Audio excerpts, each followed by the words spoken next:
Iya, karena saya kan baru jadi menteri, jadi saya kan memang selama 3 periode jadi DPR ya kan. Ya maklum lah baru belajar kali ya. Belum tahu Pak ya kayak gitu Pak ya? Hah? Belum tahu. Kasihan betul Pak Prabowo itu.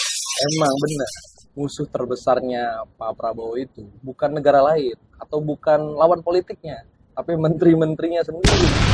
Mantan pemimpin pasukan khusus bisa terkalahkan oleh pengaruh Jokowi. Saya berharap hari ini Bapak lepaskanlah Jokowi pulang ke kampungnya dan hilangkanlah bayang-bayang Jokowi di dalam diri Bapak agar Bapak bisa memimpin bangsa ini. Saya Menteri Desa memerintahkan kepala desa. Buat apa? Buat memenangkan istri saya. Itu yang kita sebut KKN. Harusnya di dalam pemerintahan yang beretika. Kalau di Jepang ketahuan semacam ini udah bushido dia, bunuh diri. Assalamualaikum warahmatullahi wabarakatuh. Kembali lagi di channel Prayoga Muhammad. Menteri di ospek di Akmil.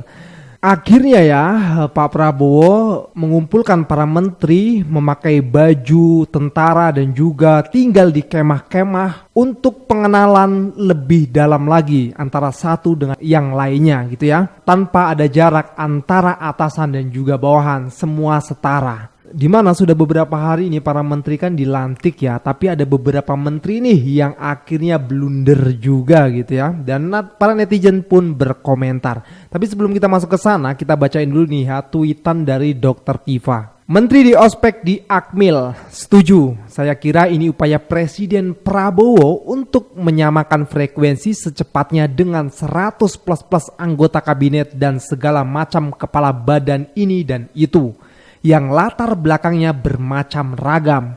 Ada menteri yang sampai sekarang masih bawa bantal bayinya kemana-mana. Kebayang gak sih? Oh my god, emang ada ya? Ada yang SMA pindah sekolah 3 kali dan gak lulus juga akhirnya dikasih suket lulus setara SMK. Ada yang tukang cuci kiloan berharta 4 triliun. Ada yang pengurus hibiki. Waduh. Pokoknya macam-macam dan mereka semua harus secepatnya diperkenalkan dengan dunia kehidupan batin dan apa yang 73 tahun melekat pada diri seorang big boss, jenderal besar mantan Danjen Kopassus yang gimana disiplinnya enggak sih? Dan kedua, 75% adalah mantan anak buah bos lama yang manusia enggak jelas dan itu pun 10 tahun enggak pernah diperkenalkan dan diajarkan bagaimana nilai-nilai manusia diterapkan dalam kehidupan sehari-hari. Yang kebiasaan dan nilai hidupnya adalah berbohong, menipu, memanipulasi, merampok jabatan dengan santai, yang hidupnya belangsak nggak jelas, makan ayam saja rakusnya bukan main. Dan itu pekerjaan yang nggak mudah untuk merapikan semuanya. Wah, Dr. Tifa ini kalau nge-tweet ya. Makanya Presiden Prabowo memilih, ya udah deh, gojlok aja dulu, latihan baris berbaris dan sebagainya dan lain-lain.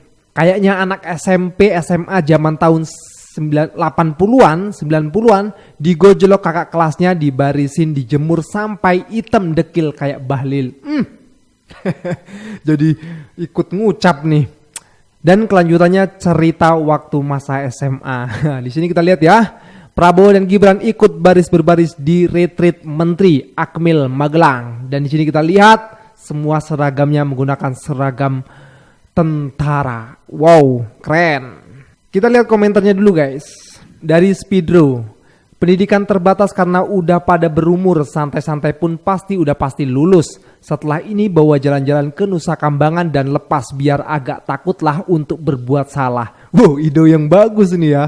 Harusnya kayak gitu ya, dibawa ke Nusa Kambangan. Jadi kalau misalnya mau berbuat salah, inget tuh Nusa Kambangan gitu ya. Kita lihat lagi dari Sade, keren, ajarin mereka Pak gimana kerasnya dunia militer. Wow. Nah dari Afni, wajib nih biar paham kalau perlu ke lapangan konflik langsung walau nggak di garis depan. Janganlah, nanti ya gimana nanti. Dari Halimah, menterinya aja bermasalah, udah tua mana bisa bentuk moralnya jadi lebih baik. Julhas Erlangga Dito pernah dipanggil KPK, bahkan wakil menteri hukum pernah jadi tersangka KPK.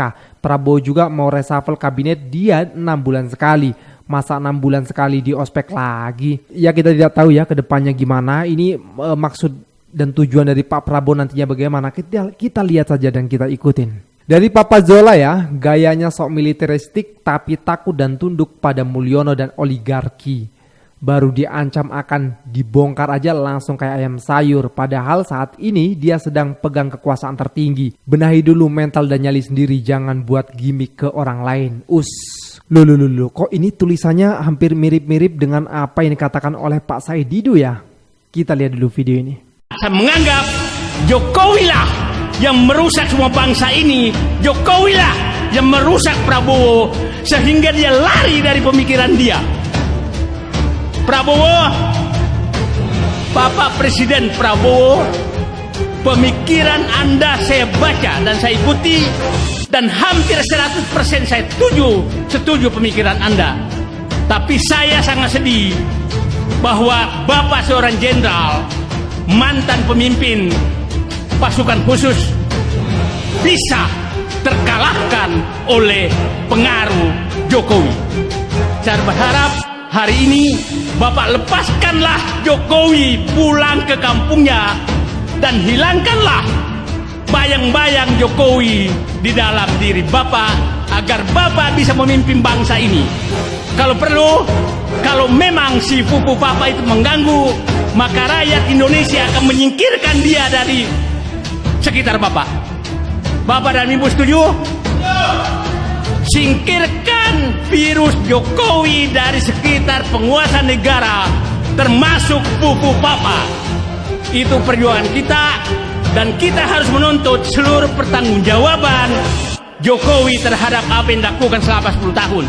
Perjuangan kita adalah menyelamatkan negeri ini dan menjadikan Prabowo kembali pada dirinya sendiri yang memiliki patriotisme, nasionalisme, rasa keadilan, memihak ke rakyat, dan membela rakyat yang lemah. Kenapa Pak Said Didu sangat semangat ya mengatakan hal ini? Karena beliau sudah membaca buku-buku dari Pak Prabowo, di mana pemikiran Pak Prabowo ditumpahkan dalam buku tersebut. Dan di sini Pak Said Didu melihat ya karakter dari Pak Prabowo itu sudah mulai beda dengan apa yang dituliskan di buku tersebut. Makanya Pak Said Didu berharap Pak Prabowo kembali lagi kepada pemikirannya saat membuat buku tersebut. Ya, kita doakan saja teman-teman semua. Nah teman-teman semua, mengenai para menteri yang blunder, kita lihat video ini. Pak Prabowo percaya kalau ada 1000 kambing dipimpin oleh seekor harimau, kambing itu akan mengaum.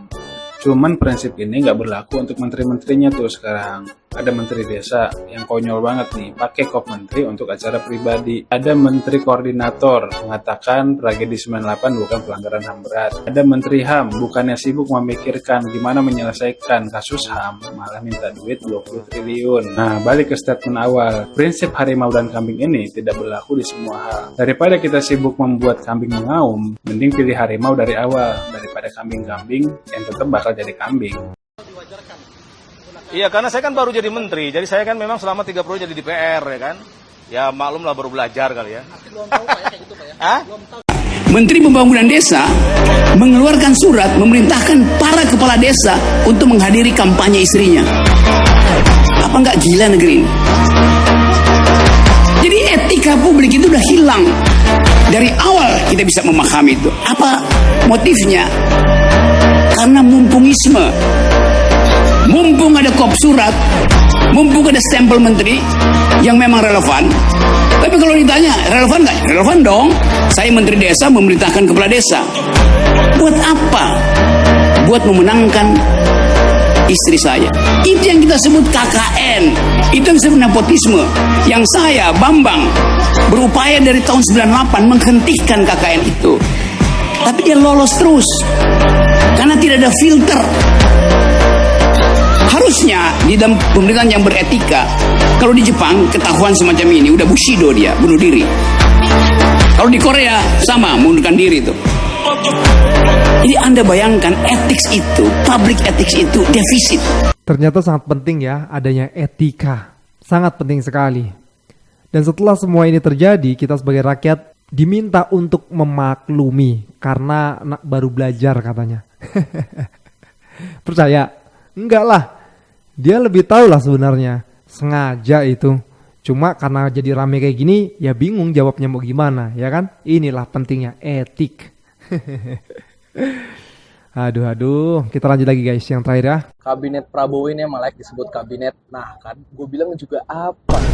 Belum juga 7 hari setelah dilantik, menteri-menterinya udah bikin masalah, udah bikin blunder. Kasihan betul Pak Prabowo itu. Emang benar, musuh terbesarnya Pak Prabowo itu bukan negara lain atau bukan lawan politiknya, tapi menteri-menterinya sendiri. Gue harus akuin lah, Pak Prabowo pas pidato itu cukup menginspirasi lah. Kata-kata yang menggebu-gebu, terus soal pidato dia, janganlah ngabisin uang buat jalan-jalan, buat dinas-dinas gak penting, itu bagus. Tapi sayangnya spirit itu gak tergambar konkret di jajaran menteri-menterinya. Jadi kesannya kayak formalitas. Satu, Menko Yusril, yang jadi idola para bocah-bocah TikTok ini.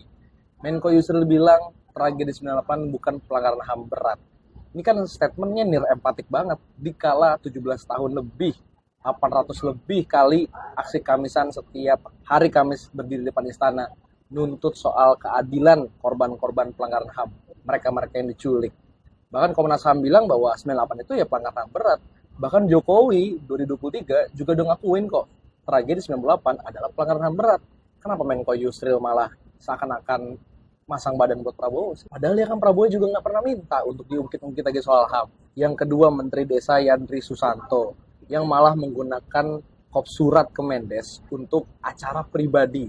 Yang mana kita tahu istrinya Pak Yandri ini adalah calon kepala daerah di Kabupaten Serang. Dan acara ini juga di Kabupaten Serang. Terus dia klarifikasi alasannya, maaf baru belajar jadi menteri. Bos, kalau baru belajar mending lo ikut ini aja, bimbel GO aja kalau perlu. Yang ketiga, Natalius Pigai yang minta anggaran Kementerian HAM naikin dari 60 miliar jadi 20 triliun. Astaga. Kan Bung Pigai ini Menteri HAM nih. Saran gue, Bung Pigai ini langkah pertama ini dulu deh, tutup mulutnya Yusril dulu. Itu kan gratis tuh, nggak perlu 20 triliun. Minimal itu dulu, nunjukin keberpihakan sama kita rakyat yang menjadi korban pelanggaran HAM. Jangan ujuk-ujuk minta duit 20 triliun. Terus jabatan baru nih, utusan Presiden Raffi Ahmad yang mencantumkan honoris causanya di dalam pelantikannya dia. Padahal honoris causanya Raffi ini nggak diakuin sama Kemendikbud. Ini kan namanya adalah pengkhianatan akademik. Dan terakhir adalah Mayor Teddy. Yang mana Mayor Teddy ini tidak harus mundur sebagai anggota aktif militer. Padahal jabatan Seskap. Caranya gimana nggak usah mundur? Seskapnya diubah. Jabatannya jadi di bawah kementerian, di bawah Setnek. Jadi, dan ini ternyata tanda tangan perpresnya saat Jokowi sebelum lengser. Ini kan namanya rezim ubah-ubah aturan. Gibran biar maju diubah konstitusi. Maitet biar nggak usah mundur dari TNI diubah peraturan. Masa bisa diubah peraturan biar menggampangkan nepotisme? Jadi saran saya Pak Prabowo yang sekarang lagi bareng menteri-menterinya diklat di Akmil Magelang, Mbah Tidar, saran saya Bapak bikin peraturan Pak. Setiap ada statement-statement yang blunder, kasih push-up dulu 1000 kali. Biar pada mikir tuh 1000 kali sebelum ngomong, sebelum bertindak.